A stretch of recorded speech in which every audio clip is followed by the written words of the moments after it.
Welcome everyone to this webinar, and thank you to those in the Caribbean and Latin America for your early starts, and to those in Asia for staying up late. My name is Will McFarland, and I'm pleased to be your host tonight. Although, as I'm based in Vietnam and have a small child, this is well past my usual bedtime. I work for SMV Netherlands Development Institute, one of the partners in this ICR facility, and I'm a global technical expert on climate and business. Although Vietnam is not a focal country for this work, I work globally, and I'm grateful to have been brought into the project by the ICR facility team for this particular project on private sector and adaptation. Before I get any further, I want to note that this webinar is being recorded. The ICR facility is co-funded by the European Union, the Organization of African, Caribbean and Pacific States, under the 11th European Development Fund, together with the German Federal Ministry for Economic Cooperation and Development and the British Council. We are 4 implementing agencies: GIZ, British Council, Expertise France and SNV. So now you can see the agenda for today. I will do a brief introduction to the ICR facility and introduce some welcome remarks from officials at OACPS and the European Commission. Then I'm really pleased to have some great presenters from around the world join us and provide their expertise, context, ideas, opinions on this topic. That there's 5, 6 of us. And then there'll be, towards the end, a moderated panel discussion and audience Q&A, and you can submit your questions through the dialogue box. And someone will be compiling and collating those for us. I will share and provide some context and introduction to this webinar and why we are hosting it. Before I continue, I want to mention something now that will be covered at the end, in case for whatever reason some of you must leave early, although of course I hope you stay. The ICR facility offers a one-on-one support facility and can also provide quite in-depth technical assistance on these issues to you. So please see the slides and details in your follow-up emails. You can email info@icrfacility.eu. You can visit our webpage, www.icr-facility.eu. And also please like and follow us on our LinkedIn page, Investment Climate Reform Facility.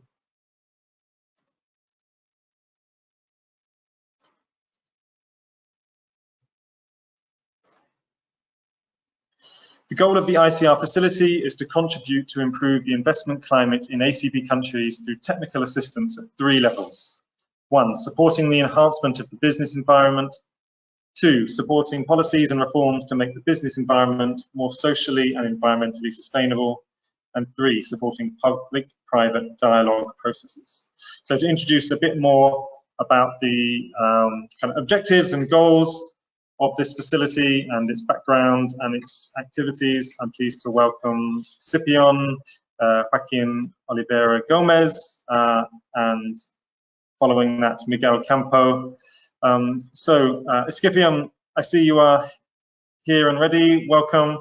Escipión is the Assistant Secretary General of the Department of Structural Economic Transformation and Trade at the Organization of African, Caribbean and Pacific States, OACPS. So, Escipión, thanks so much for joining us, and over to you, please, for a couple of minutes. Thank you very much for the introduction. I'm delighted to be here in representation of the Organization of African, Caribbean and Pacific States, and specifically of His Excellency, Mr. George Revelo Pinto Chicote, our Secretary General. The OACPS is very proud of being associated with our partner, the European Union, the German Cooperation, British Council, GIZ, Expertise France, and SNV in the implementation of the ICR facility, or Investment Climate Reform Facility. This facility is part of a group of projects and programs that the OACPS and the European Union have conceived to help our private sector to better help our enterprises, to integrate into the world economy, with the ultimate objective of our partnership, which is reducing and eventually eradicating poverty, being concentrated a lot in youth and women, which are vulnerable in our societies. So the particular theme that we're going to speak today about the climate adaptation for our companies is of the utmost importance. I myself, coming from a small island, we live a climate change in a day-to-day basis. So we are very interested in hearing the views of the participants, not only the good presentations that we will have, but also the views on the participants on how we can actually work in promoting more public-private sector dialogue and partnerships in order to help us work with climate adaptation. It is something that unfortunately will continue and will increase in years to come. And the need of our countries of working together is of the utmost importance. The OACPS has a privilege of working in 479 countries in 3 different big regions, the whole continent of Africa, or Sub-Saharan Africa, the Pacific and the Caribbean.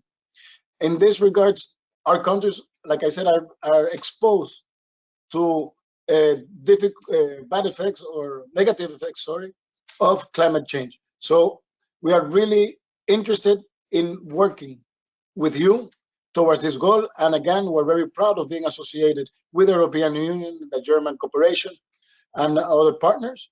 And we really commend the team of ICR led by Mrs. Khan. The ICR team has been very professional and is really helping towards promoting this dialogue. We do believe that united as OACPS countries with our partners, European Union and others, and also especially with our civil society and private sector, we can bring about a better future for our kids. Thank you very much for your time, and the OACPS, under the leadership of Mr. Chicote, is at your entire service. Thank you. Escipión, thanks so much for those energetic opening words and describing the vision and the needs and the rationale of this cooperation between the EU and the OACPS. So, continuing on that vein, I will now like to welcome Miguel Campo. Miguel is the Policy Officer with DG DevCo in the Private Sector and Trade Unit of the EU Commission. Miguel. Thank you, William. Thank you, Escipión, and hello to everyone. Good afternoon. Well, I think Escipión has mostly said most of the most relevant information that we want to share with you today. But basically, I just want to also ensure and reinforce the idea of the partnership we have with the OACPS. It's a long-standing partnership. We've been working for many years. But I can say that recently we've been able also to build new projects and new instruments that are, we think, going to be very successful and have a big impact, excuse me, on our partner countries. In this particular case, the ICR facility, it's a facility that has a very special nature because it's a demand-driven facility. That means that basically we're trying for once not to provide through our partnerships, international donors and international community provide answers to the needs of governments, but we're basically reacting to specific needs coming from different sectors, private sector and public sector, both of them. Always looking to improve the investment climate and the business environment, and always trying to provide very targeted and strategic type of support. And in this particular case, this webinar, as you well know, it's part of a wider series that we've been doing with the ICR facility and the OACPS since early May. It's also, in a way, a product that came as a result of the COVID crisis pandemic, and in a way trying to provide solutions and answers to our partner countries and continue to work with them in dialogue. It's also the result of something that I've been hearing from OACPS countries, institutions, private sector for many years, which is the need to open a dialogue, not just provide answers to potential problems, but open a dialogue with our counterparts, with the regional organizations, with the country representatives, to discuss jointly what it is that we can do. In this particular case today, the objective is to discuss how can we involve private sector in financing for adaptation. And we know that this is the challenge. We know that the climate change is at the center of our agenda right now. Specifically from the European Commission, We are strongly supporting the Green Deal, both for our partner countries, but also for our member states. We feel that we need to support the efforts that many countries are already doing and have been doing for some years, and we need to bring on board the private sector. We all know that only with the resources that are available, we won't reach the SDGs. So this needs to be a joint effort, private sector, public sector, partner countries, international organizations, and the ICR facility somehow represents this effort. So the idea today is we will let the experts discuss. We will also listen to you, but we would like to suggest that you continue to follow up. As Escipión was saying, we are extremely happy of how the ICR facility is working. They're extremely open to engage and discuss with all type of partners from OACP, or ACP countries, sorry. And we suggest that you follow the activities that the facility is doing through their web page, through LinkedIn. We are being extremely active from all sides, knowledge products, webinars, interventions, and this will even be better and more intense next year as we start seeing the results of the first intervention. So I would like to finish here. Welcome everyone. Hope that we have a very interesting and open dialogue. And again, this is one of many activities. Please continue to follow the facility and take advantage of the expertise and the knowledge being provided by our partners. Thank you very much. Thanks, Miguel. Yes, and some information has been posted in the chat to everyone about how to access the resources available from the ICR facility and learn a bit more. So I encourage everyone to look at those. And Miguel, you mentioned building dialogue, and that's exactly what we want to be doing through webinars like this and kind of reports we are kind of producing in parallel to engage and learn from people. And this webinar is as much about to get ideas on what the demand is and how the different ACP countries can inspire each other. So I will come on to that a bit more later. Okay, moving on. Actually, I think your introduction covered a large part of what I was about to say. Oh, sorry, I'm flicking ahead too fast. Yeah, climate change, very significant challenge or the most significant challenge to achieving sustainable development in ACP countries. This is actually a quote from the previous ACP Secretary General, Dr. Patrick Gómez. He also highlighted pillars of the ACP countries' response: governance, investment and financing, and productive sectors and livelihoods. And I think the ICR facility really hits on all these pillars. We know there is a widely referenced adaptation finance gap, and although measurements and definitions might be kind of debatable or kind of unclear, the principal message remains clear that there's not yet enough money for adaptation. So as with many different sustainable development challenges, the remainder will need to come from private flows. Therefore, improving the ease of doing business is a key to unlocking private sector development and the contribution by the private sector to sustainable development, including climate adaptation. I will soon hand over to Nisha from the World Resources Institute to discuss in a bit more detail the points about climate change and its significance for these countries and the role of private sector enterprises and finance in this. But first, we're going to ask a bit more about you through some polls, survey questions built in. So I'm launching the first question now, and we'll give you all 20-30 seconds to answer. This is quite an easy one. We just want to hear a little bit more about you, where you're working.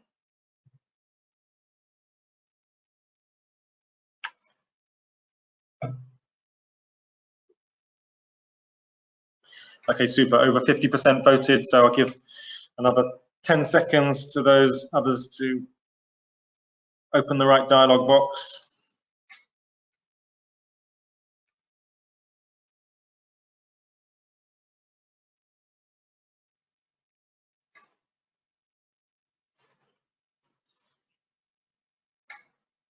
Super. I closed it. I don't know how to make it visible to everyone. We have about 50% of attendees from sub-Saharan Africa, and 30% from the Caribbean, and the rest working broadly, globally on these ACP relevant issues. We knew that the time zones did not favor the Pacific. However, we will be engaging and ensuring a good dialogue with them later. This is already 10:20 in Vietnam and early morning in the Pacific. Okay, number two, we're interested a bit in your professional background. Are you from private sector development, finance sector development, climate change, or maybe sector specific, like a water and sanitation specialist or infrastructure specialist?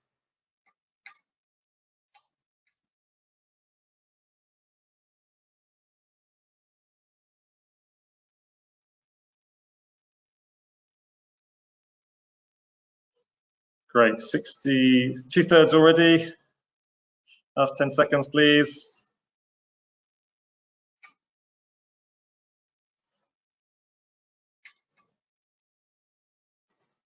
Okay, closed. We have 40% with a background in or professional focus on private sector development, 31% other.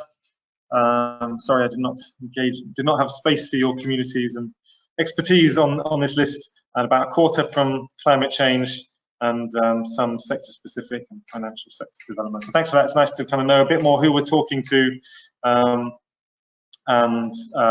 yeah, where you're from, where you're working, what you're focusing on. So without any further talk from me, I would like to welcome Nisha. Nisha works for the World Resources Institute and works on the Global Commission for Adaptation as the lead on their finance action track. The commission is led by Ban Ki-moon, former Secretary General of the United Nations, Bill Gates, and Kristalina Georgieva, current CEO of the World Bank. It's guided by representatives from all regions of the globe and co-managed by the Global Center on Adaptation in the Netherlands and the World Resources Institute based in Washington, DC. It aims to inspire heads of state, government officials, community leaders, business executives, investors, and other international actors to prepare for and respond to the disruptive effects of climate change with urgency, determination, and foresight. On finance for adaptation, they are working on everything from fiscal policy to private financial markets, as well as deepening understanding of the business case for investment in adaptation. So I'm pleased to have Nisha join us today and discuss some of the key messages from the Commission, how they've been received and acted upon, and the state momentum behind climate adaptation right now. So Nisha, thanks for joining us, and over to you. Thanks very much, Will, for the very kind introduction, and it's a pleasure to be here today with all of you, some of you at the end of your day. So thank you very much for coming. Very quickly, I would say that the Global Commission's on Adaptation's report, Adapt Now, that was released last year, highlighted the economic, human, and environmental imperatives for adapting to climate change. It also outlined the triple dividends of investing in adaptation, the avoided losses that we get from reduced destruction and damages, the economic benefits, and the environmental and social benefits of investing in resilience. And it underscored the need for 3 revolutions in how we understand, how we plan, and how we finance our economic growth and transitions. And I think that never before has this need for shifting our decision-making processes been more critical, as the failure to address both the COVID pandemic and the climate crisis will likely put billions of us at risk, as well as plunge countries into debt. So one of the biggest calls to action currently is this need to build forward better, as some of us have coined, and have stimulus packages, for example, integrate investments in the low carbon transition and in adaptation and resilience, which I believe we've already started to talk about. But there's quite a lot of momentum, I think, for behind the case for investing in adaptation and resilience. But I think we come down to the fact that the devil is in the details, which is what we're here to talk about today.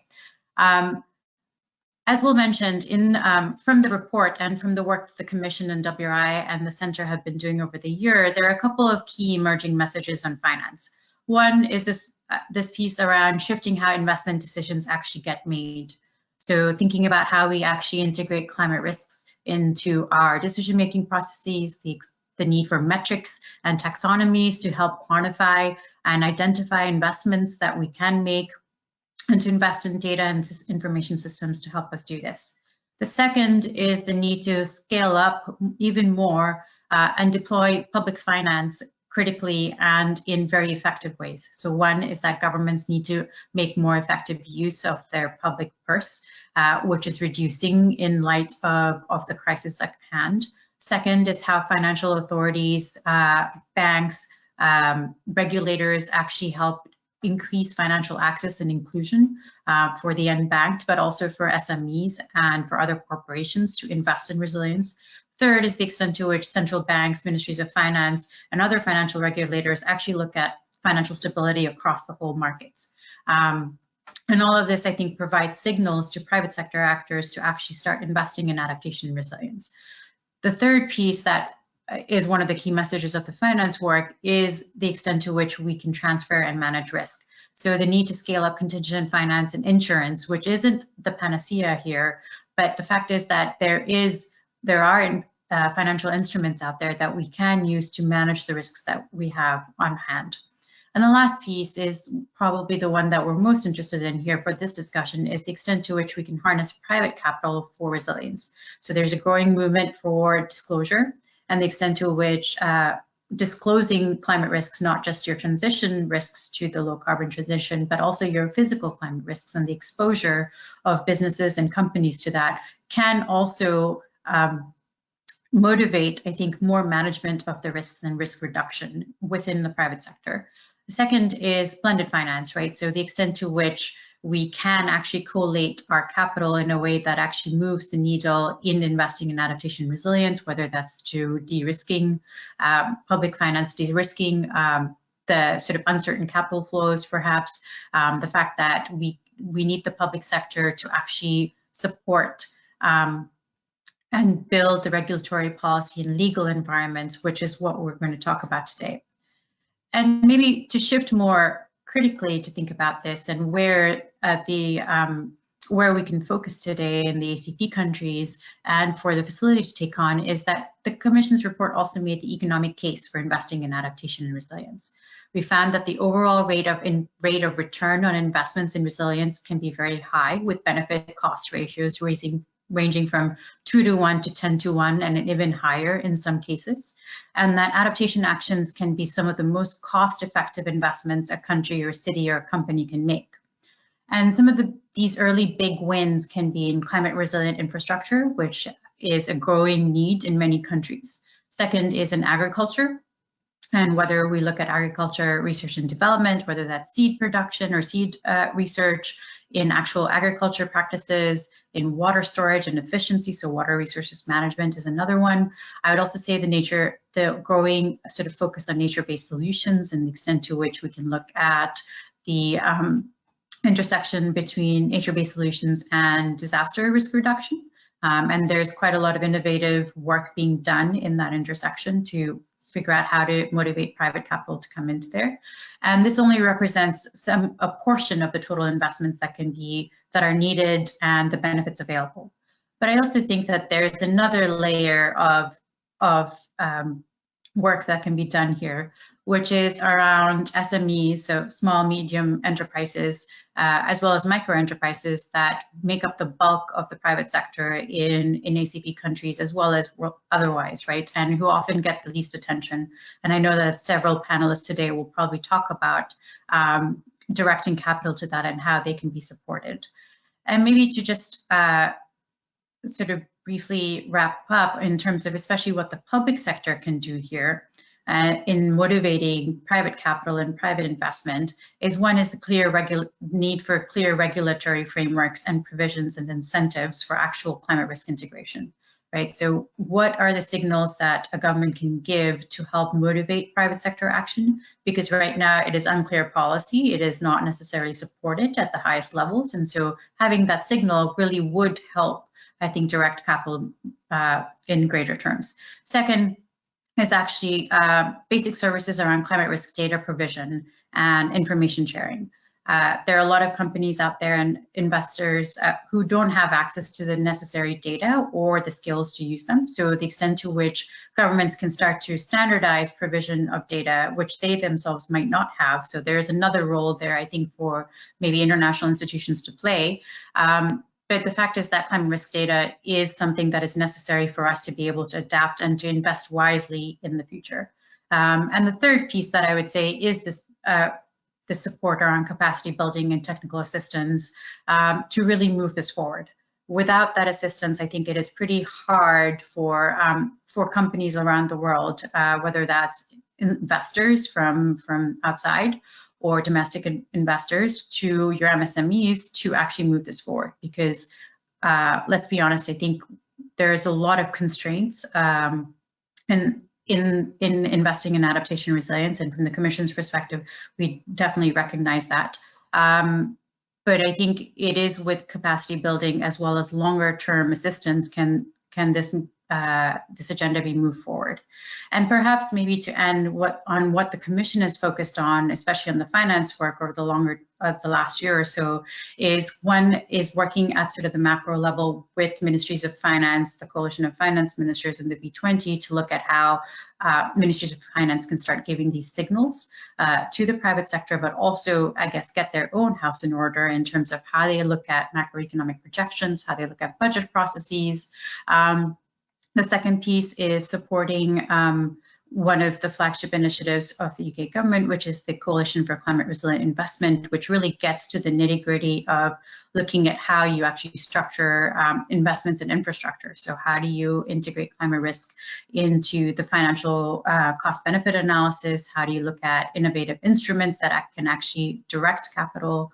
And then how do governments actually look at systemic risk, right? So what are the signals, again, that they can give to the private sector in their own countries that would then help feed in capital to the right places?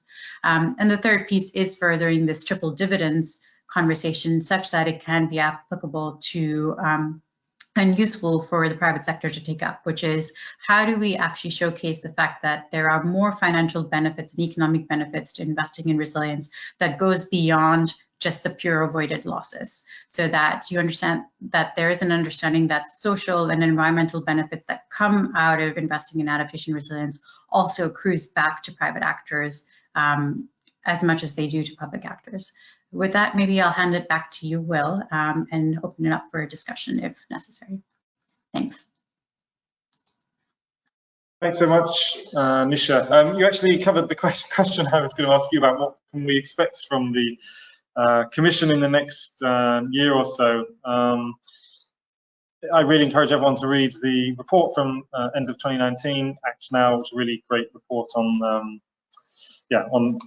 and kind of inspiring kind of action plan on how to solve climate adaptation, and really interesting areas of work that you have planned in the future that seem to kind of complement nicely, I think, more kind of on the ground or SME focused initiatives that some of the other speakers today are going to be discussing as well. So personally, I don't have anything to add, and if I see a question pop up for you, Nisha, then maybe we revert back to you. But thank you so much, a really kind of great overview, and I think you've nicely teed up some of our upcoming speakers as well. So I will move onwards. Okay. Too far. I've referred to the ease of doing business as a shorthand for investment climate reform and business environment reform, which refers to the World Bank's Doing Business Index. And I think, if I'm not mistaken, this is a results indicator for EU development cooperation in the field of ICR and BER. Actually, we know from the poll that a lot of you have this background, so I will skim over the next slide. But here, this table briefly shows some examples of investment climate reform, of which business environment reform is a kind of a key pillar. And this is just some of the ideas and areas we're talking about. These are broad areas encompassing a lot of the economy, and one of the things we wanted to do when bringing in the discussion onto climate adaptation was really to focus. We think to focus efforts on ICR and BER and best mobilise more investment. Countries and should prioritise sectors and businesses where there is a clear business case and return on investment for the private sector. And that is easier than said than done, as has been noted by previous speakers today when it comes to climate adaptation. So this webinar and a series of kind of a report or series of reports structured to be determined that we are working on will be focusing on these issues: the business case and investment opportunity for private sector investment in adaptation, identifying the types of private sector actors in country who are or will be at the forefront of investing in or delivering climate adaptation measures, and where private sector support for climate change adaptation is most needed, what are the barriers currently preventing it, and can we get some examples on how to unlock it. This is part of a kind of series of reports or chapters of one report to be decided based on dialogue with you, as Miguel said, and feedback and needs from the audience. We're hoping this will be participatory. But the kind of introduction or report one is around, despite the many kind of geological and ecological and geographic differences between ACP countries, are there some priority sectors that we can focus on that have common relevance to as many as possible? There's a few listed there. This work here in orange, private sector adaptation in ACP countries. Who is the private sector that we're talking about? What is their business case, business model? What are their needs? What are their barriers? And as you'll have heard kind of discussed earlier, the ICR facility also focuses on development finance institutions. We're going to be looking at sources of finances for these types of private enterprises and actors that we identify. Who are the best financial actors to invest in and lend to these enterprises, matching the priority enterprises with the type of finance that those enterprises might be able to access or want to access. And then look at policy in ACP countries themselves. What should their ICR, BER priorities be? Right, so on this topic, we're going to start drilling down now into some of these businesses and their business models. I'm delighted to welcome Allan Wayira from SMV in Uganda. Allan is the Senior Agribusiness Expert for the Climate Resilient Agribusiness for Tomorrow project in Uganda, known as CRAFT. CRAFT is focused on working with business to deliver adaptation and enhance food security in East African agriculture. Allan has 17 years experience implementing agribusiness development projects. And in the CRAFT project, he has the responsibility of developing and implementing business cases for the project's co-investment funds. This provides match funding grants for these businesses to develop climate-smart agricultural interventions. The project then aims to leverage these investments by facilitating access to finance in collaboration with local and international financial institutions. The project began in June 2018, runs for another 2.5 years, and it's currently supporting 28 businesses and cooperatives. But to get to this 28, they received over 350 applications from businesses. So the team has plenty of experience scrutinizing business plans, coaching businesses and working with them to increase their impact and scale. So I'm pleased to have Allan here today to discuss their work with businesses, the barriers these businesses face, and some ways the project is working to improve the enabling environment that can commonly support all these businesses, not just the 28, but the 350 and more, to increase their impact on climate adaptation. Allan, thanks for joining us, and over to you.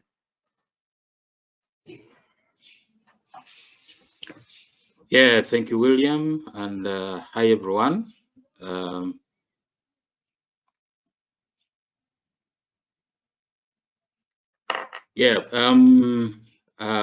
you for that introduction. CRAFT is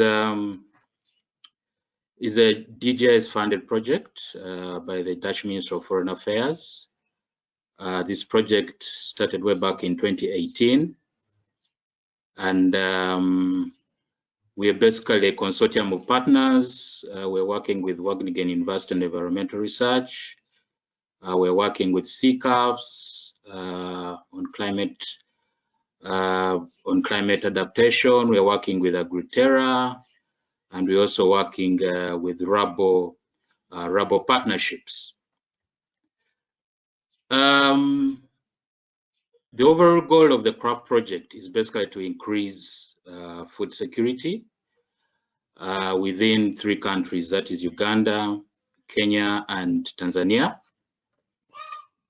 The specific objectives is basically to increase incomes and productivity of 300,000 farmers in the 3 countries, increase business performance of agribusinesses and SMEs and cooperatives. So the project basically is focusing mainly on small and medium enterprises and cooperatives within the 3 countries. The other objective is to improve the enabling environment for the large-scale rollout of climate-smart agricultural practices, or what we are calling now climate adaptation measures. When you look at the approach that that CRAFT is using, it's basically using a private sector led model, where we are basically looking at inclusive business cases. Our onboarding process is quite robust, and we basically take the businesses through the selection process, structuring the business models before we go ahead and start implementation. But before we do that, we have a stage which is quite a robust stage, where we do the scoping, we do the value chain analysis, we do the market analysis, but more specifically, we do the climate risk assessments. And when we do the climate risk assessment, we're basically trying to identify some of the climate risks that some of these private sector entities or other businesses are actually faced with. And then we then look at some of the adaptation options or adaptation measures to address some of those climate risks. And then we translate those climate risks into business opportunities, or what we would call business cases. So these are the 3 impact areas that we look at when we're engaging the small and medium enterprises, as well as the cooperatives. So we look at the impact at the business level, we look at the social impact, but we also look at the environmental impact as well. And for the sake of this discussion, when we're focusing on environmental impact, we're basically trying to look at how these businesses can also build resilience to some of those climate risks.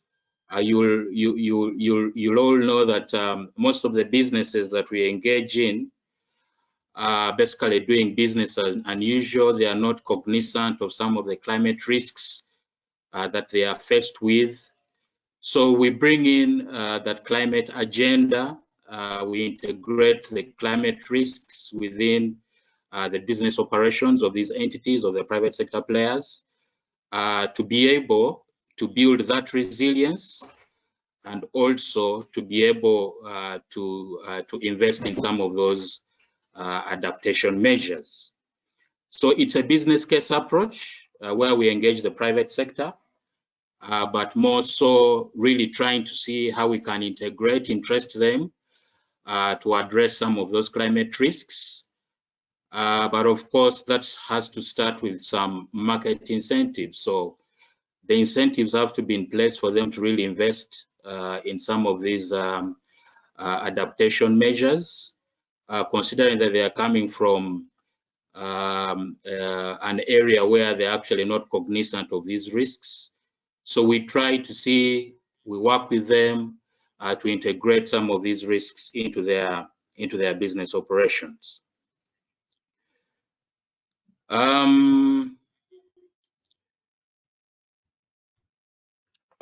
Of course, engaging these small and medium enterprises and cooperatives, there are quite a number of barriers that these businesses are faced with. As CRAFT project, we are mainly engaged with businesses that are focusing on low margin crops. So that certainly means their cash flows are really low. Many of them also don't have really business experience. Many of them really want to invest in these value chains, but they lack that experience, they lack that expertise, they lack the knowledge and skill, and sometimes even the interest to be able to invest in some of these adaptation measures. One of the barriers also is the element of marketing. Remember, for them to actually invest in some of these adaptation measures, there has to be a market stimulus. So if that market stimulus is there, certainly they will not see value in investing in some of these adaptation measures. We also see a challenge around relations with climate service providers, which is a bit of a challenge. Many times they actually don't have links, or they don't have contacts with some of these service providers, so which explains why they're actually doing business as usual. Many times also the farmers they're working with are not organized, and also their banking history is also many times questionable. On some of the external barriers, we see a challenge of access to finance, which is very key. Some of the regulatory frameworks like taxation also becomes a bit of a challenge. We see a number of commodity platforms that have been set up, but these are very weak in terms of making a strategic direction of how some of these value chains should operate. And also there is also limited support from to do research, basically to look at some of these innovations in some of these adaptation measures. Now, how do we unlock some of these barriers? So this is what we're trying to do as Craft. One of the things that we do is we tag along with the business. We handhold the businesses in a co-creation process. Remember, they're coming from a field of not doing business, being mindful of the climate risks. So we look at their business models. We adapt their business models to be able to respond to some of the climate risks. We also provide technical assistance. It could be around organizational management, could be around financial management, and so forth. We also look at having dialogue with financial institutions to be able to interest them to provide some financial assistance to these businesses. And also, we also do have a grant facility as Craft to be able to support these businesses. The grant facility is more of a risk-sharing instrument or a de-risking instrument as a stimulus to be able to interest the businesses to invest in these adaptation measures. And of course, we also try and link the service providers also to these businesses. Now, some examples on what we are doing. Of course, it's a case by case on some of the support that we provide to the businesses. For instance, it could be just tweaking or adapting their business models to simply respond to some of the climate risks. It could be just technical assistance. Maybe they don't have a financial policy, or they lack an accounting system, or they really have governance issues. So we provide that technical assistance. When it comes to the grant facility, this is more of a stimulus, mainly to do capacity building on the technical bits, as well as the managerial side, to be able for the businesses to be able to incorporate some of these adaptation measures within their business plans. And of course, when it comes to linking, an example there could be where, of course, there is a clear market stimulus, there are clear market incentives where the business can actually be interested in engaging directly a service provider who is able to provide some of those adaptation measures. Yeah, so then I provide an example here on how currently we're doing in Craft in terms of integrating climate services within the businesses. This is a business case within one of the value chains that we're working in soybean. So we introduce climate services to these businesses. We also introduce the financial services you can see. So this is an example of an aggregator of soybean in Eastern Uganda, who is working with 5,000 smallholder farmers.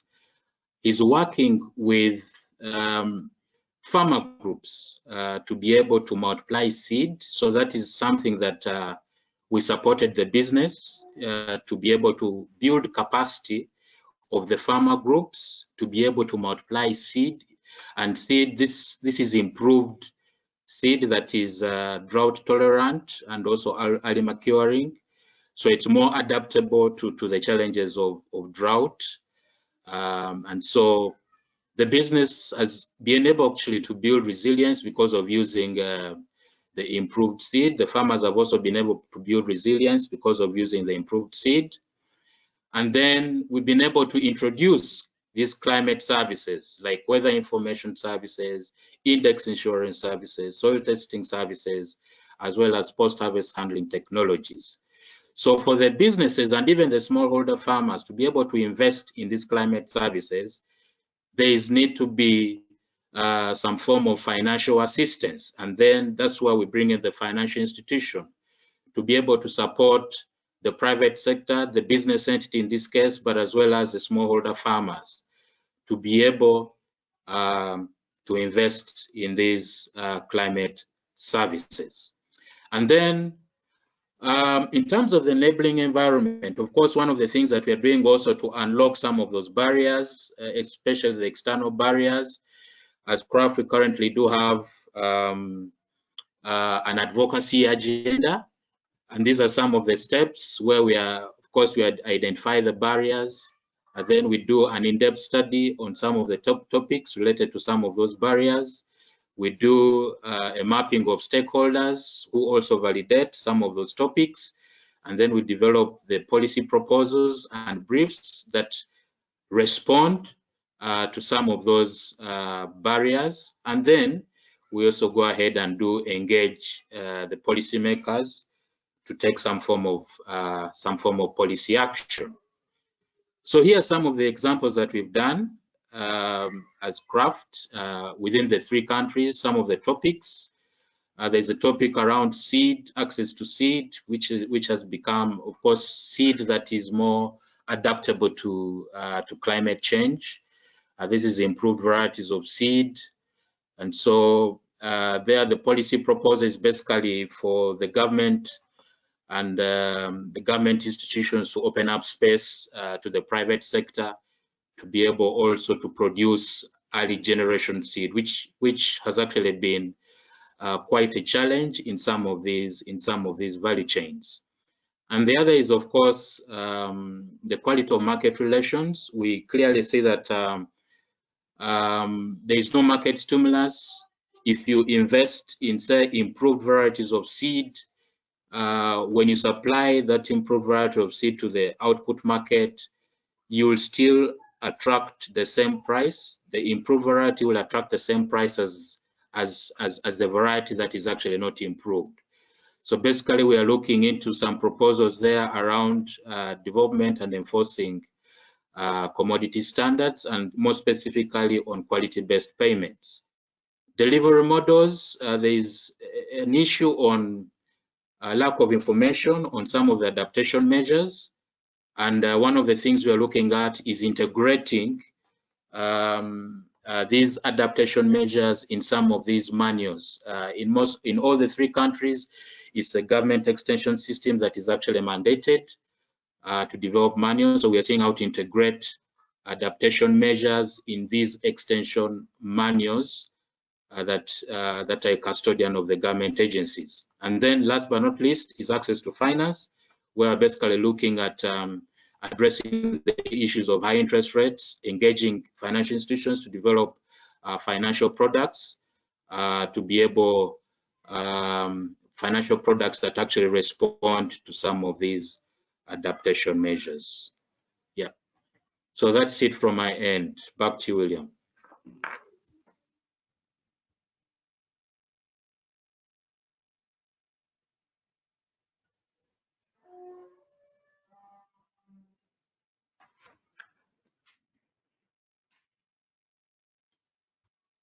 Hi, Alan.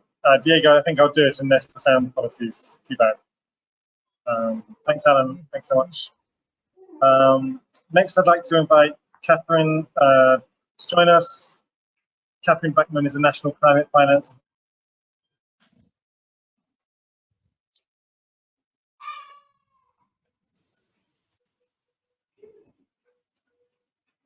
Hello, everyone. I am Diego Borrero from the ICR facility. William is currently having some internet difficulties because it's heavily raining in Hanoi right now, and so he preempted me. So I am here to introduce Katherine Blackman, who's another one of the great panelists we have today, and we're very proud to have you here. Thanks for being here, Katherine.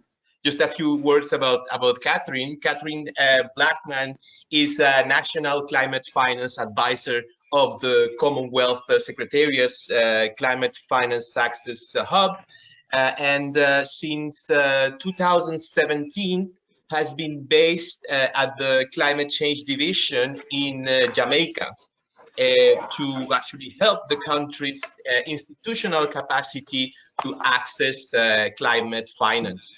Katherine has over 13 years of experience in sustainable development, working in the Caribbean region, and I'm very proud to say that among the very numerous attendance we have today, we have a very good crowd from the Caribbean region. So welcome, Katherine. Very proud to have you here, and please, the microphone is yours. Thank you, Diego, for the introduction and also for the opportunity to present our work. Next slide, please. Yes.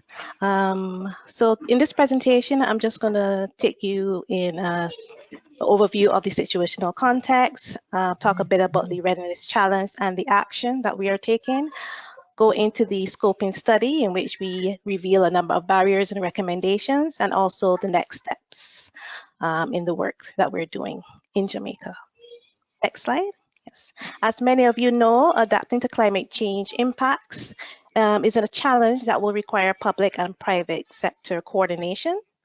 Effective coordination will require significant engagement with the micro, small, and medium enterprises, who are the main energy users, greenhouse gas producers. In the region, or I should say in Jamaica first, over 90% of businesses are classified as micro, small, and medium enterprises. And in the Caribbean, it's about at most 80% of those are. So MSMEs will require greater climate resilience when you consider other private sector stakeholders in an effort to protect their businesses, the interests of their businesses, and also the communities that depend on them. Next slide, please. So when I speak to the readiness challenge, I should say that in 2017 at the Green Climate Fund Structured Dialogue with the Caribbean, Jamaica was asked to lead the Caribbean in developing a procedural approach to engage the private sector. And as such, we developed a GCF readiness proposal that sought to investigate barriers to private sector investment, support accreditation of selected private sector entities in the region, and also inform the best strategy for climate investment. So this project would have looked at addressing, we have a limited direct access to financial resources, particularly from the private sector. And then there's a lack of adaptation financing channel through private sector entities, because we really wanted them to tap into the GCF private sector facility, as many of you will know about. So in this presentation, I will speak to now the barriers. Next slide, please. So as part of this work in the grant, we conducted a scoping study with the micro, small, and medium enterprises and also MSME support entities. These support entities are mainly financiers or credit unions, banks, etc., and also government agencies that tend to support MSMEs. So this was done at the national level in Jamaica, and then we upscaled the work that we were doing to 4 other CARICOM states based on some criteria, including geographic spread, the size, economic focus, etc. And those countries were Barbados, Belize, St. Lucia, and Trinidad and Tobago. So country missions were held in these 4 countries, and discussions were held with various MSMEs and support entities. And I should say that the MSMEs came from various sectors, so agriculture, manufacturing, energy, services, including IT and tourism. So as you can see on the map here, the geographic spread of the region. Next slide, please. So in the scoping study, survey revealed a number of barriers expressed by the MSMEs and the support entities. One was a lack of awareness and knowledge of climate risks in terms of the availability of tools for risk assessments. There is the inaccessible information on climate risks as well, and in some cases it's unavailable. There is limited availability of knowledge on mitigation and adaptation options, so the need for coordination between the public and the private sector. Again, limited information sharing. I think this was highlighted earlier. There's also the lack of technical capacity to implement, so the need for more research and development of solutions promoting climate resilience, and also a skill shortage for evaluation of alternative investments. Next slide, please. Some other barriers included the lack of financial capacity to implement, so low propensity for financial providers to lend, access to affordable credit, as we would hear often, bank policy and technical ability, to assess and risk rate adaptive technologies. Then there's the insurance market and the costs associated with insurance. Then there is policy and regulation that hinder mitigation and adaptation. And there's a high MSME informality rate in the region. Then there's also an issue with subsidizing petroleum products. And finally, the last group, which we term social attitudes, these barriers relate to political will, uncertainty of benefits of adoption of adaptation interventions, perceived long-term investment horizon, and limited support from the member organizations which support MSMEs. Next slide, please. So the study also revealed some recommendations. These came from the stakeholders that were interviewed. We grouped these into 4 areas: implementing a targeted educational and awareness program. So awareness raising, focusing on success stories, innovation, best practices, having a private sector champion, for example, and improving communication. Next is looking at improving the level and extent of business support services. I was glad to hear about the previous panelists' presentation about business support. We're looking to, or hopefully, have some training in business planning, particularly for startups, small business support personnel, and supporting business mentoring. Next is the enhancing capacity building support, where we're looking at training on how and why to implement adaptation measures, have some sector-specific training and technical advice on business continuity, etc. And finally, improving the accessibility of financial and capital support. So looking at mechanisms to facilitate access to grants for technical assistance, identifying projects to be upscaled, and looking at innovative financing mechanisms. Next slide, please. Yes, so what are we doing now, I should say, in terms of the next steps? Oh, let me take a step back and say, so from these results, we came up with a recommendations framework, I guess you would call it, where we focus on, again, 4 areas. One is the need to improve the enabling environment, the need to support management in terms of operational risks. They need to support the development of new business opportunities for resilience, and they need to attract and direct private sector or private infrastructure investment, And so what's next? I believe it was envisioned for this groundwork under the readiness grant to be further advanced by another regional entity. I believe it was the Caribbean Community Climate Change Center. So we have been working with them on that, but then COVID came and things slowed down a bit. But what I can speak to in terms of Jamaica, what we're doing, we are looking to engage the private sector a bit more. So we are looking to develop in terms of the enabling environment, looking to develop a comprehensive national adaptation plan in which we have a very strong private sector engagement component. We're looking to develop a private sector engagement strategy, and we're really including them in the process. So, you know, small steps at a time. In terms of new business opportunities for resilience, so we have a new readiness project through the Green Climate Fund, which is focusing on building capacity of the green bond market ecosystem. We're doing this in collaboration with the Jamaica Stock Exchange, and it's looking to assess the debt market, develop appropriate policies and guidelines for international standards related to the green bond principles, support market education on green bonds, and hopefully develop a concept to support green bonds. This project will include also another Caribbean country, Dominica as well. So it's Jamaica and Dominica, so we termed it a regional project. And of course, to facilitate a number of these activities, it was thought that there's need for public-private partnership. It is a key modality to support a number of these initiatives that we have outlined here. And so I take this time to close and thank you for this opportunity just to share a bit about what we're doing, or what we've done, and what we plan to do in the future. Thank you. Thanks so much, Katie. Sorry for disappearing earlier, and I hope everyone can now hear me clear enough. I would now like to welcome Andrea Staudhammer. Andrea is an advisor on climate finance within GIZ's Climate Change Competence Centre. She has over 8 years of professional experience in the area of climate finance, covering both public and private institutions.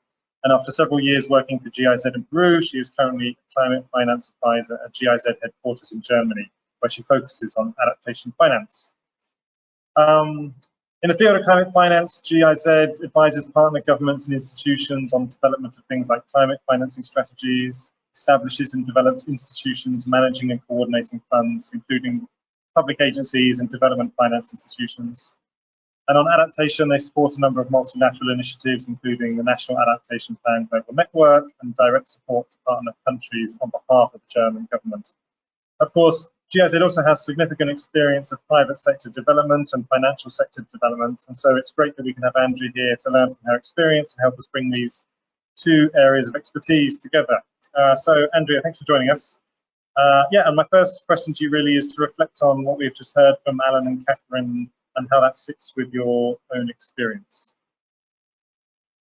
Okay, thank you so much, Will, for the welcome and introduction, and thanks also for organizing this event.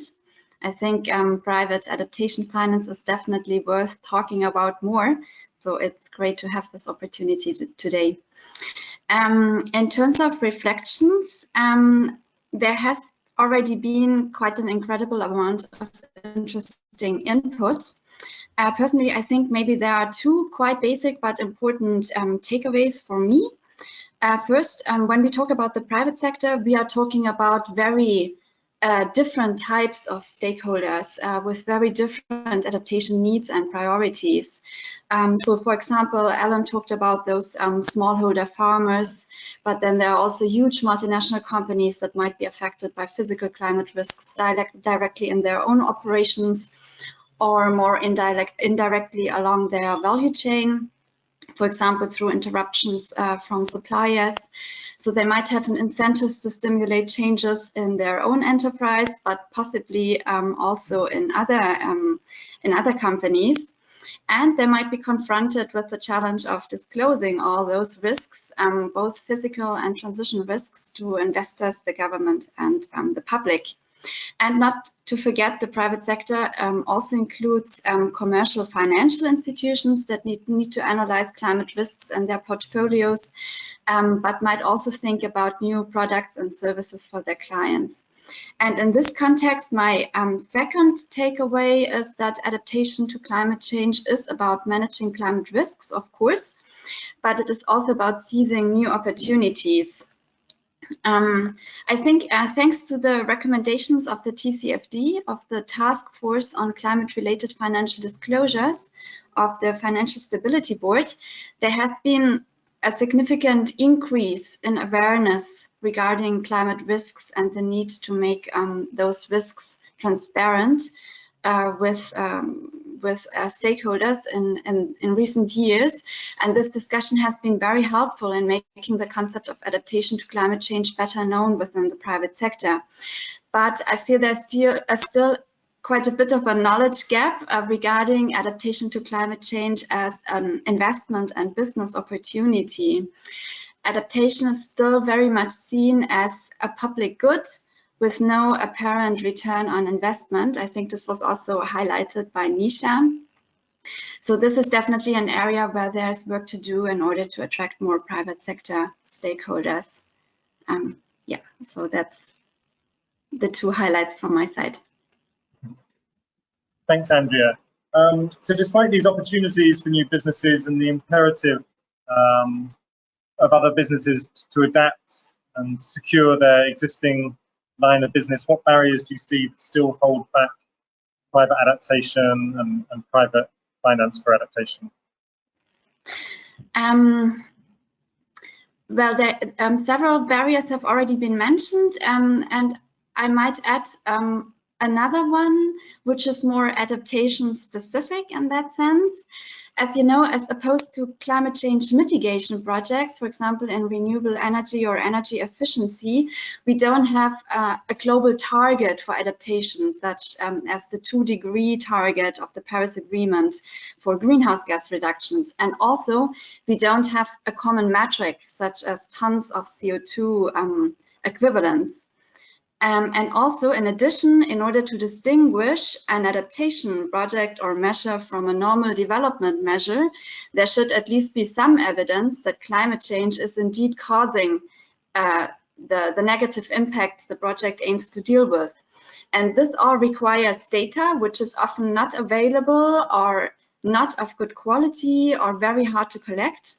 And this makes it incredibly difficult for companies or impact investors and other stakeholders to establish a credible theory of change, to define their adaptation indicators, and later also to measure them without incurring into prohibitively high costs and training of staff and complicated measurement systems. Thanks, Andrea. One of the aims of our work is to identify recommendations for governments on how to incentivize this engagement, and GIZ is actually leading the ICR facilities work with development banks. So I wanted to ask you about how national development banks can better incentivize private sector investment in adaptation. Yes, indeed. So we have identified national adaptation banks as being a very important stakeholder in this ecosystem, which governments could make more and better use of in engaging with the private sector on adaptation or on climate change in general, if probably mandated and capitalized, and when they also count with favorable conditions in regulatory and policy terms, then national development banks can really be an ideal bridge between those two worlds, the public sector world and the private sector world, because they of course have the contacts into the private sector and also understand its needs and talk their language. So they can either directly finance adaptation measures in the real economy or can enable other commercial banks in doing so through planned finance measures or other measures. Thanks, Andrea. And lastly, you can be my link to Jay, the next speaker. And I know I'm really intrigued to have Lightsmith Group on, and then found out that GIZ and Lightsmith Group were collaborating on working together. So it'd be great to kind of hear a bit about your work in this area, and in particular your upcoming activities and projects over the coming months, years that we can look forward to. Yes, thank you. So maybe let me start by mentioning that GIZ is a technical assistance provider. So we usually do not provide finance ourselves, but rather assist our partners in their adaptation finance processes. And traditionally, I feel that we have focused more on assisting public sector stakeholders in their efforts. For example, through national adaptation plans, where private sector stakeholders, of course, also are included. Then we also have work experience with finance ministries or planning ministries and mainstreaming climate risks into investment, public investment planning. And that might have consequences for public-private partnerships. But recently, we are increasingly also focusing on private sector stakeholders as direct partners in climate change activities. There, I just wanted to mention one example because we have developed a tool that might be interesting for you, which is called the Climate Expert. This tool helps small and medium-sized companies in identifying climate risks in their value chains, to define suitable adaptation measures and also to prioritize the most cost-efficient measures. It has already been applied in several countries. It is publicly available, free of charge. And there's even a pool of consultants. Those have to be booked, that can guide a company through the whole process step by step. And with this tool, the big lesson learned is certainly finance, because many of those adaptation measures are quite small. And the local financial sector is often not prepared to finance those kind of measures. So we generally recommend to work with whole business associations to make the whole thing more attractive from the start, and also include potential financial institutions from the beginning. Then we also work quite a bit on climate risk insurance, where we help establishing the regulatory and institutional frameworks, of course, conduct climate risk assessments, bring together stakeholders, also the national and international insurance and reinsurance companies, engineering experts, but also NGOs, CSOs. And there, I think it was Nisha who said that insurance is not like the best solution in every case. I think at GIZ we totally agree. We always try to tackle it a bit broader as a climate risk management approach, and then see whether insurance can be a good fit into the context. And in terms of adaptation as a business opportunity, the German Ministry of Economic Cooperation and Development will provide us with funding to support private adaptation finance in 2 African countries, which are yet to be selected. So we will be active both in the supply and demand side. That means that we will identify small and medium-sized enterprises that produce technologies or offer services which are relevant for the adaptation to climate change, and will support them in their business models, and at the same time also work with impact investors in making them more aware of adaptation as a business or investment opportunity. And in this context, we will also be collaborating with the Lightsmith group on their craft fund, which I suppose Jaco is going to also mention in a minute. Excellent, thanks, Andrea. So yes, I'd like to welcome Jay. Jay is co-founder and managing director of the Lightsmith Group. Lightsmith partners with growth stage companies that address critical societal needs and helps the companies scale their solutions globally. Lightsmith have established a grant-funded project called the Adaptation SME Accelerator Project, which I think is highly relevant to this topic and the work of the audience and participants today. And I don't need to introduce it because Jay will. Yeah, I've heard Jay and his colleagues host and participate in other webinars, and I think the company itself and this ASAP project are very innovative and right on time for what is required by this audience tonight. So over to you, Jay. Thank you very much for joining us. Thanks so much, Will, and thanks to all the other presenters. I was incredibly impressed by the range of experience that's been brought to the table here, and specifically the focus on practical action, private sector engagement, and then finance. To the extent that there's anything I would want people to take away from this conversation, it's that there are existing SMEs that are out there, existing technologies and solutions, most of which wouldn't call themselves adaptation or climate resilience today, but they are out there and they can be scaled up in the local environment, in developing countries, in vulnerable populations, and really be the start of the solution to mobilizing finance here and attacking the adaptation challenge. So the ASAP project, the Adaptation SME Accelerator Project, is one of several initiatives that the Lightsmith Group is working on. It's supported by generous support from the Global Environment Facility, Conservation International, the Inter-American Development Bank. And one of the things that's been released recently is this Adaptation Solutions Taxonomy, which I think gives shape to and is highly consistent with a number of the other speakers, from Nisha looking at finance, Allan really implementing the craft strategy and thinking about how to engage and find companies in that context. Catherine's focused on green bonds and adaptation activities, and Andrea's work obviously at GIZ, which we'll talk about in a minute. Just a word on Lightsmith. Lightsmith is a private investment firm that is focused on sustainable investment. We are the firm that is launching the first private investment strategy focused and dedicated to climate resilience and adaptation. That's sometimes also known as CRAFT, the Climate Resilience and Adaptation Finance and Technology Transfer Facility. So happy to see Allan also enjoys that acronym. And we're supported by a number of institutions, including many that are affiliated with this discussion and have moved past the initial close of that strategy and into the investment phase. We can talk about CRAFT a bit more in a moment, but it's the first strategy dedicated to this.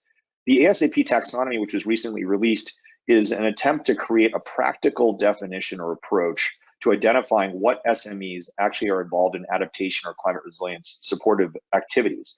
And by doing so, that's been reviewed by a number of peer experts that are described here, and we are thankful for their support and can provide references to them as well later. But why don't we move on to discuss what the SCP project is. It's a three-stage project supported by the GEF and the IDB, as well as Conservation International.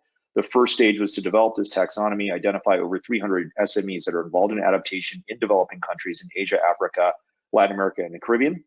We've identified well over 300 so far and released this peer-reviewed taxonomy. The second stage was to hold a series of regional convenings and establish a global network of these entities, which we've started now to do on a regional basis through webinars, as well as we'll be launching a global website and directory that enables companies to self-populate information about our adaptation solutions.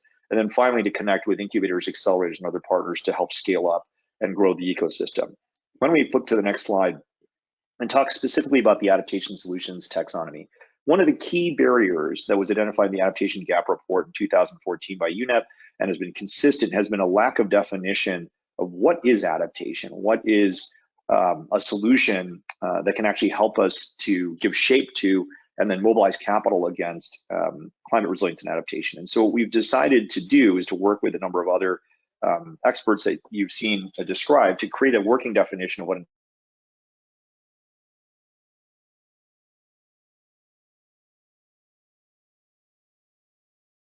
adaptation SME is, or an adaptation company more broadly. And that's one that actually focuses on addressing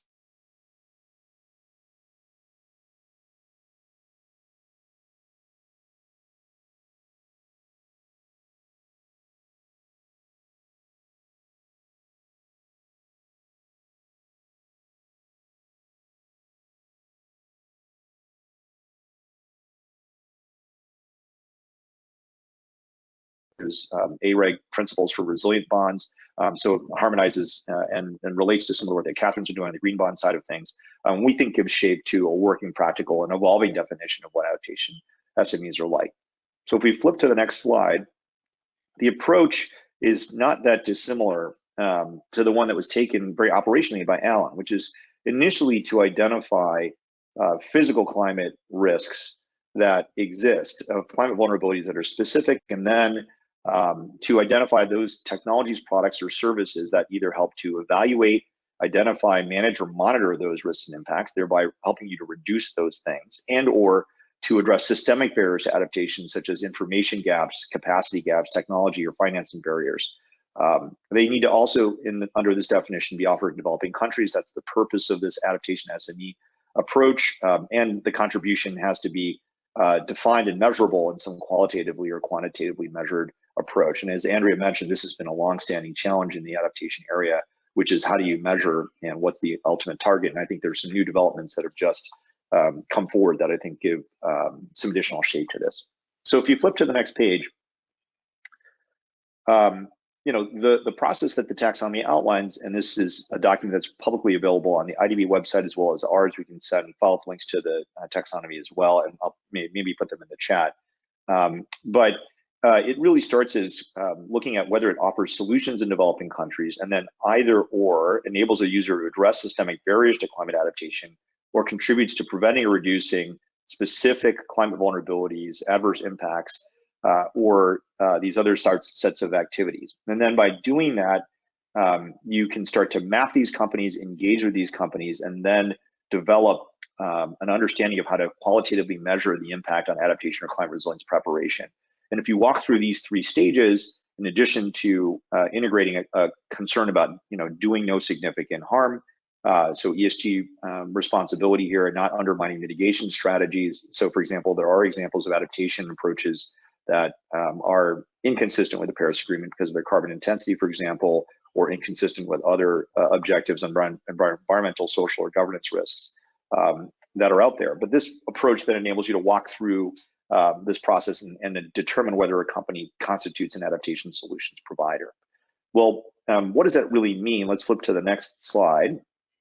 I'm sorry to go relatively quickly here. Again, this has been designed to be specifically consistent with European Sustainable Finance Taxonomy and other approaches, so that it gives shape to these definitions, and that we can tag companies using the adaptation solutions taxonomy that's been discussed here and cross-reference them back to the European Sustainable Finance Taxonomy. So for those European stakeholders who are paying attention to the EU Sustainable Finance Taxonomy, and those who may be harmonizing around that definition, this definition that identifies specific companies involved in this will count under the European Sustainable Finance Taxonomy as well, in our view.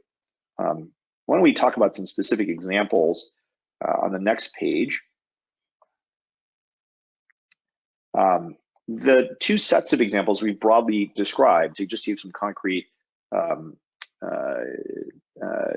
examples of companies are in the climate adaptation intelligence area. So these again are removing barriers to knowledge that are systemic, that prevent you to actually taking actionable forward interventions in support of adaptation and climate resilience. And these can include climate adaptation intelligence in the agricultural sector, where there's impact from increasing drought and weather volatility on the production of wine or row crops or sustainable smallholder farming that exists. There are obviously impacts in water and sanitation. You saw Chennai run out of water last year, the almost day 0 event that happened in Cape Town 2 years ago. So data and analytics around how water stress is going to manifest is critical to enabling action to be taken going forward. And then even in physical fixed assets like infrastructure, real estate, other fixed assets, an analysis of how that climate risk will actually manifest and affect the value of those assets and the need for designing or redesigning those assets is an important set of climate adaptation interventions that are required to actually create forward-going progress. If you flip to the next slide, there's also climate adaptation physical products and solutions or services, and these could include some of the examples that Allan cited and Katherine described as well, which are drought-resistant or salinity-resistant seed varietals that are being developed, specific water metering and management technologies that were deployed, for example, by the Cape Town utility to help manage and try to avoid the day 0 event, which successfully avoided at least this time around, or integration of a range of both nature-based solutions and traditional infrastructure solutions to manage the inundation and flood and sea level rise risk, for example, as well. So you can see how the adaptation solutions taxonomy, by identifying first a climate vulnerability in a specific physical location, and second, then looking at companies that have either technologies or products and services and can help to actually remove systemic barriers or specifically address or reduce the risk and impact of these kind of vulnerabilities, will then be able to be identified and tagged as climate adaptation SMEs in this context. If you flip to the next slide, we're happy to provide you with information about other examples of this. We have now identified, as I mentioned, over 300 companies in Asia, Africa, Latin America, and the Caribbean.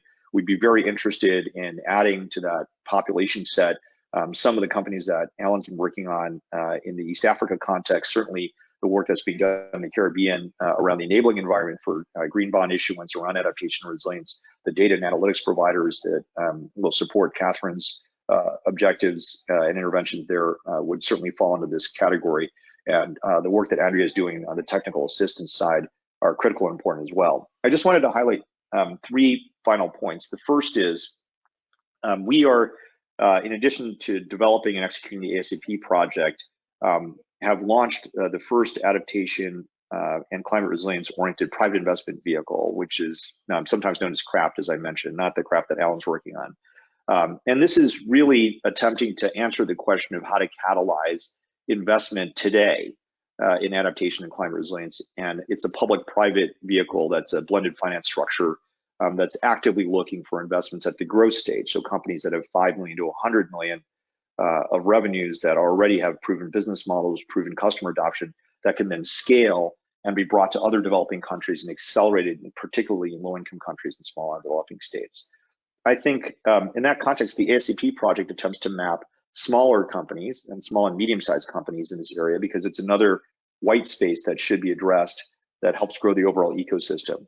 The second point is, now that we have the first private investment vehicle in this area, we strongly would call the folks on this discussion and other stakeholders to launch as many of these strategies as possible, as quickly as possible, in order for us to catch up to the scale of mitigation finance that we've mobilized, and to overcome the fact that adaptation still receives less than 5 to 6% of total climate finance, even though the Paris Agreement calls for an equal prioritization of it, and to face the fact that we're now already experiencing some of the most damaging effects of climate change and will continue to do so even at a 1.5 degree level.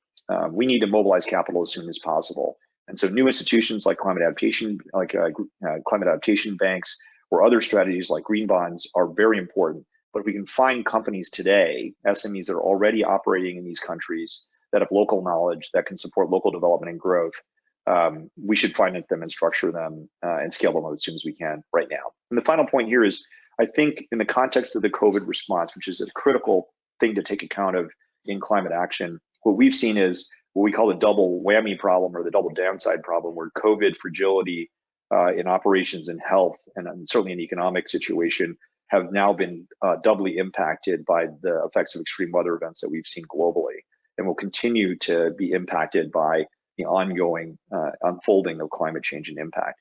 What is available in the green recovery as a potential is to support SMEs that are involved in adaptation as well as in mitigation, and support their increased employment and growth and their increased engagement and the building of capacity for the next several decades.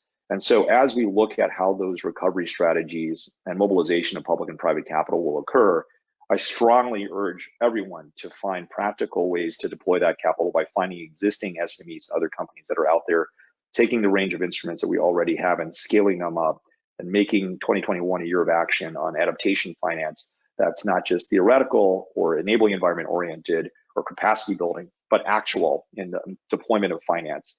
And we're happy to be working with partners at GIZ in technical assistance support for these types of companies in entry specifically in low-income countries and small and developing states, and would welcome the engagement of other partners in the CRAFT investment strategy as well as in the ASAP project. And happy to talk with others about how the adaptation solutions taxonomy is being deployed. Thank you. I'll pause there. Thanks so much, Jay. Great stuff, and yeah, really kind of interesting kind of range of businesses you're engaging with at different parts in their strategy and development and growth. And I really encourage audiences to check out the website and Jay's contact details. Check out the ASAP taxonomy and documentation. It's really, really good stuff, and stay engaged with them. Okay. In a second, we're kind of now at time. I do want to hand over for a couple of questions and answers to the panelists, for those that are able to stay with us a few more minutes. But before I do, as mentioned at the beginning, I want to mention the support available from the ICR facility. And there was a couple of questions from the audience around this. So the ICR can offer some kind of one-on-one clinics. These are short meetings, targeted support, virtual, of course. Eligibility is public or private stakeholders in ACP countries. Yeah, you kind of email the ICR facility. They will kind of discuss with you further, dig into your country's own challenges, and maybe kind of help doing some design of more in-depth support with the ICR facility later on. So I really encourage you to get in touch with the ICR facility, have an initial kind of one-on-one clinic with them, map out your interests and see if the facility can support it. So email them directly and book a slot as soon as you can. Excellent. So I'm going to pass back now to Richard McNally quickly. Richard's a colleague of mine, currently sitting not too far away, also happens to be based here with me in Vietnam. He's the former global head of climate and business at SMB, remains a long-term consultant with SMB as well as other international institutions. Richard led the design of the project we heard Alan discuss earlier, as well as the Dutch Fund for Climate and Development, which is a 160 million euro impact investment fund established by the Dutch government, which targets climate adaptation. So between these projects and others, he's got some great experience on these issues of private sector adaptation, investing in private sector and adaptation, and how we can unblock barriers to businesses engaging. So thanks, Richard, for your attentiveness and staying up late with me. And over to you for a couple of Q&A cues to the panelists and speakers today. Thank you. Okay. Thanks very much, Will. I think time is very short, so I'll make this quite brief. I know that we've come to the pretty much the conclusion. I think we can all agree this has been some really excellent and stimulating presentations, and it's a real pity that we have to actually wind this up so it seems so early. 1.5 hours has passed very quickly. Maybe just a few looking at the questions box, there's not a great deal of questions, but certainly from my perspective, I think maybe we can look at one question for each of the panelists. Just listening there to Jay, I think that was very interesting to hear about the work of the Lightsmith Group and the investment fund that they're establishing, and that has clear similarities with the Dutch Fund for Climate and Development, which I'm working on. We're looking at developing and building pipeline for investment from FMO and climate fund managers. I guess what some of the panelists have mentioned is that, to Jay, that some of the businesses face many of the same generic barriers to investment, and climate change adaptation really magnifies those barriers and makes it even more difficult to mobilize large-scale investment. And also what we find as well, I'm sure you'll find, is these barriers are particularly restrictive for the small and medium enterprises. I'd be very interested to hear, how does Lightsmith Group, how do you deal with, or particularly do you have an approach to overcoming these barriers, and possibly could you give some examples of tangible cases where you've been able to overcome these barriers?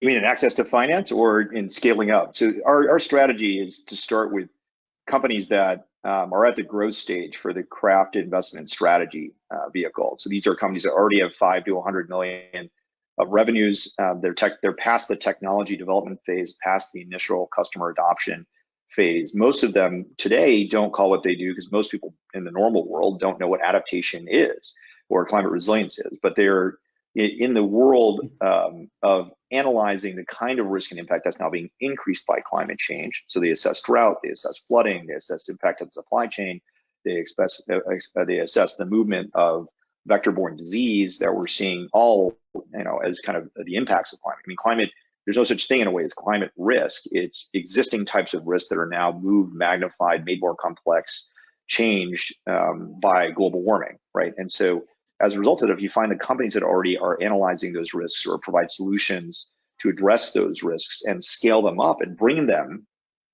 to the developing countries that are now going to be increasingly affected by them, that historically have not been, that's where the opportunity is to align capital and growth and expertise with building up the tool set effectively to address the increasing risk and impact from the climate change phenomenon. So what our strategy really is a tools strategy, it's an enabling strategy. You can think of it as building up and scaling up private sector capacity in a way that's directly aligned with the problem. So as the problem of climate change gets bigger and more complex, the tools to analyze it and the tools to address it also need to become much larger and more complex.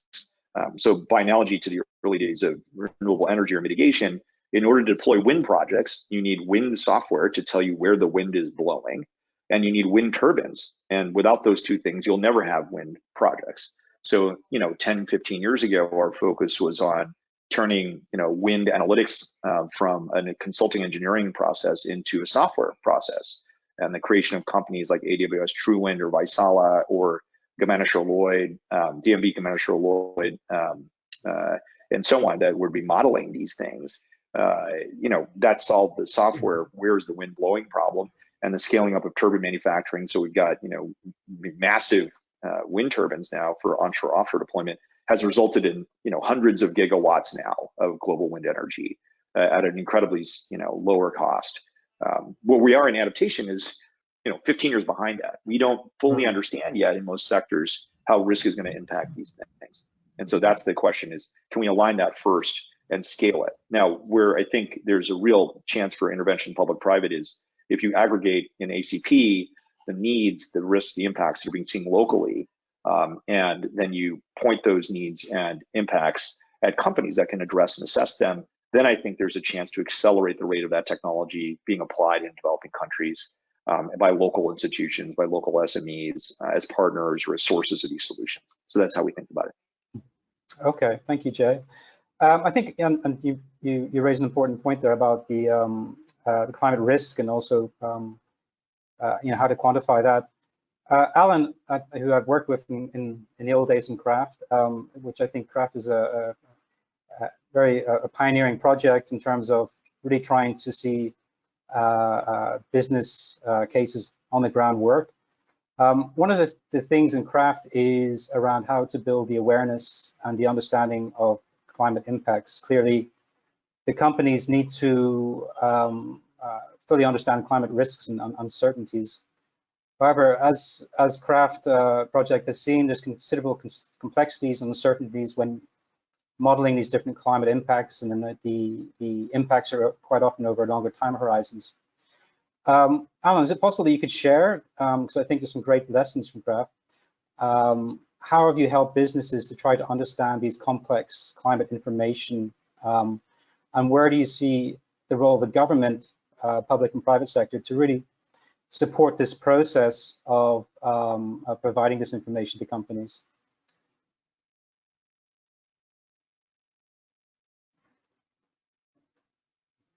Allan, are you still there? Yeah. Okay. Yeah, I'm still. Do you hear me? Yeah. Sorry. Yeah.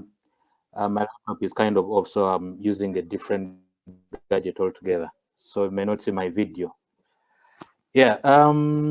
Yeah. With climate risks, this is an area that is quite new to many businesses. The businesses that we normally start working with are unaware about climate risks. They're all doing business as usual. They also don't factor climate-related risks within their business plans and so forth. So what we've been doing as Craft is we normally hold a stakeholder workshop, especially when we're going into a new value chain. We hold this workshop with a range of stakeholders, including businesses, including government entities, even farmer representatives and so forth, just in a sense of raising awareness about these climate risks. And I must say that in most of those meetings that we've always had, that yourself, Richard, have actually attended as well, is that you get to see a sense of awareness that businesses have when they realize that they have actually not been factoring in these risks within their businesses. So at the end of the day, we again tie it to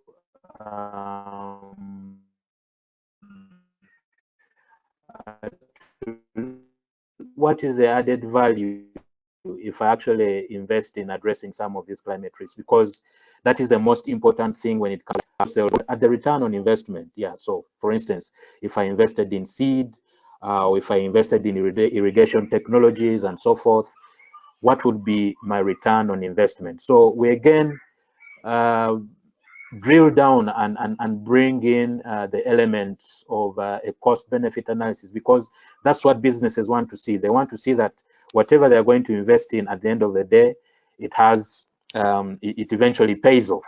Yeah. So we run, during our co-creation process, during even technical support to these businesses, we make a cost-benefit analysis around all these adaptation measures for them to really appreciate that it's actually worthwhile to invest in these adaptation measures. So for the role of government, of course, at different levels and in different fora, we've been trying to engage government. Like I mentioned earlier, starting with the extension manuals. So we are closely working with governments. Of course, CCAFs has been playing the leading role in trying to integrate climate-related adaptation measures within the extension manuals. So we also engage in the government officials to be able to validate these manuals. We also engage in government when it comes to even business case validation workshops. After the co-creation process, after we've drilled down some of those adaptation measures specific to each of those businesses, we eventually hold a stakeholder workshop where again we invite government entities to come in and also participate in those workshops and also appreciate the kind of initiatives that we are doing. And then lastly, government has also been quite involved, and they're also playing quite a leading role as far as training the smallholder farmers. So our approach is a two-pronged approach in our extension system, where we involve both the private sector extension workers as well as government extension workers. So it's imperative to involve government in all these processes, so that when we're actually seeking a policy change or a policy shift, they are kind of already aware of the processes that we engaged in, and it gives us actually a softer landing when it reaches that level of trying to make some policy action amongst the policymakers. Yeah. Okay.